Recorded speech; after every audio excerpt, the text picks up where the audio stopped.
What's up guys, Nathan here and this is your 3G Thursday. Today we're going to break down a scenario and a feature when it comes to our DL45 downlights. Why? Well, there's always a story to everything, of course. What's that story? Well, it's a word you guys know I love to use, and that is insurance. We talked about some insurances with our linear product. Today we talk about one specific insurance when it comes to our DL45 downlight. So sit back, relax, let's get started, shall we?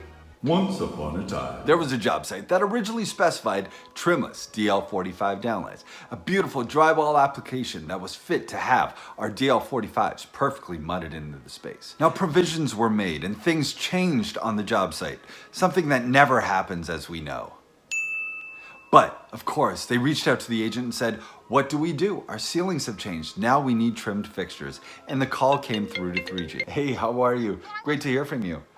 Oh, it changed from trimless to trim? No problem. Remember that fixture, that DL45 has insurance built into it. So of course, the fixture can remain on the job site. You guys can do the quick modification. I'll get my team to send out those trims and you guys can simply do the swap. How does that sound? Now the agent was overcome with excitement because the job site could continue. 3G did our job. We sent the trims to the job site. And how easy is that conversion? Well, let's get started. This is your 3G Thursday. It's time to remove the core of the fixture. How do we do that? 2 easy steps. Make note, at this time, the 2 steps that I'm going to be doing would be performed on the job site to simply remove the core of the fixture from that trimless flange. But of course, if you need to do the modification from the trimless flange to trimmed, this is how you do it as well. With the housing placed aside, take hand of the core of the fixture. That is the trimless flange in this case, and the actual DL45, and remove the insert, silver in this case, just by simply pulling into the room and toss it aside. You've now gained access to the aperture of the fixture. Now, on the inside of the fixture, you'll notice 3 set screws.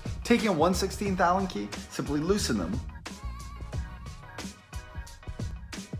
and place your Allen key aside. Now you'll notice you have access to the core of the fixture and remove it from your trimless flange. At this time, if you're keeping your DL45 in that trimless application, it's time to put your flanges up into the ceiling and keep that core of the fixture for safekeepings in its box. And I mentioned this scenario because I did visit a job site not too long ago where they actually painted over a competitor's fixture. And I asked why they did so and they said, you know what, it takes too long to simply remove the core of the fixture. It actually takes less time to clean it. In the scenario of taking your trimless DL45 and making it trimmed, pull the core of the fixture out and place that flange aside. Taking your DL45 trim in hand, as well as the core of the fixture in the other, just simply place it through and press fit it into place.